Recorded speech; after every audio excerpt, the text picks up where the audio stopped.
Good morning, students. Welcome to our unit, Weathering and Erosion. We just finished the volcanoes and earthquakes. So let's proceed to day one, Weathering and Erosion. Don't forget that you can always pause and play and write down notes for the day for our new unit. Don't forget to answer your bell ringer, put it in your ringer sheet. So from the video you just watched, compare the differences between weathering and erosion. Our objective today is to explain how weathering occurs on Earth. So what is weathering? Weathering is the breaking down and changing of rocks near the Earth's surface. So near the Earth's surface, meaning it's just on the surface on the Earth's crust. There are two types of weathering. The first one is called mechanical weathering.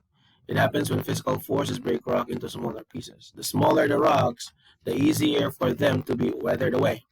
But once the rock is big enough, so nature has to find its ways in order to break bigger rock. Because big rocks has slower process of weathering. Also, mechanical weathering is also called physical weathering in some other authors.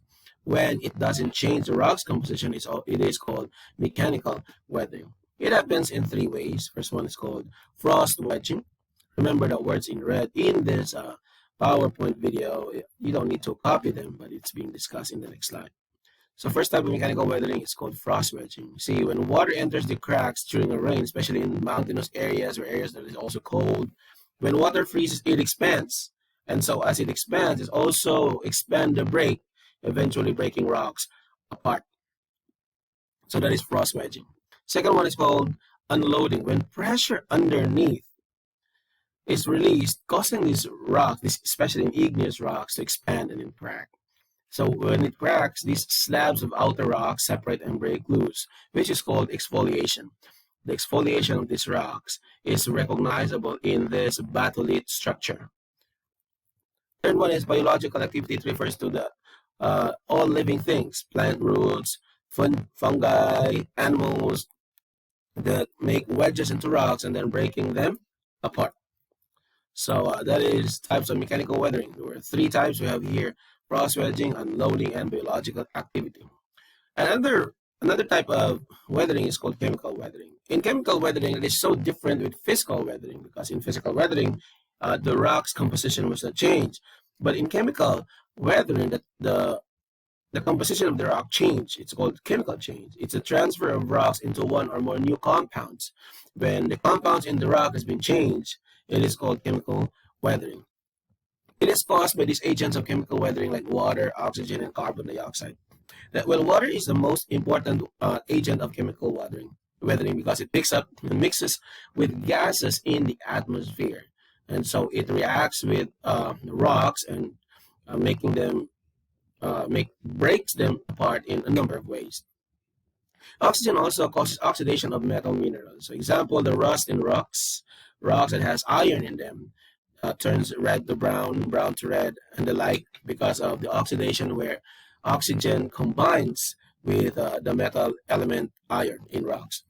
The third one is carbon dioxide. It combines with water that makes acids to form acid rain. It's also one of the processes called carbonation.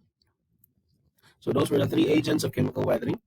So chemical weathering in action, especially in granite, minerals turn into clay and washes them away. So now you know where are these particles of clay come from. It's from granite. If you see spheroidal weathering, it causes sharp corners and edges to be round. There is no rocks that is shaped like this without weathering. So if you can see rocks that is shaped like this, like a spheroid, it is caused by weathering. What affects the speed of weathering? This is the last slide to end the day one. What affects the speed of weathering? Well, the speed of weathering will matter, especially among rocks in their characteristics and climate. Rock characteristic refers to the presence of mineral, the composition of the rock and its solubility.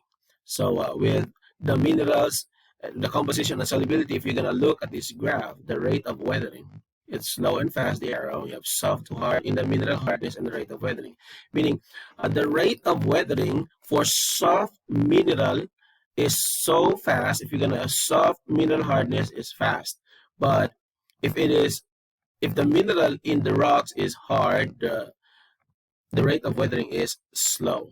If you're going to look at this graph, this is the relationship between the rate of weathering and the mineral hardness. So meaning if the mineral is hard, the rate of weathering is slow. if the mineral of the rock is soft, the rate of weathering is fast. Climate, temperature, and moisture. In a climate like tropical countries or in very warm type of location, uh, rocks the rate of weathering of rocks is fast. So that's why it favors high temperatures and high moisture.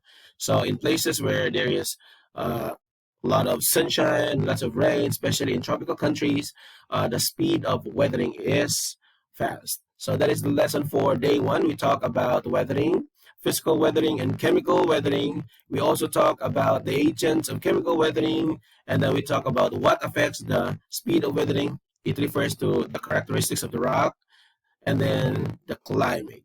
So thank you for listening for our video presentation PowerPoint today, and I see you next time. Goodbye.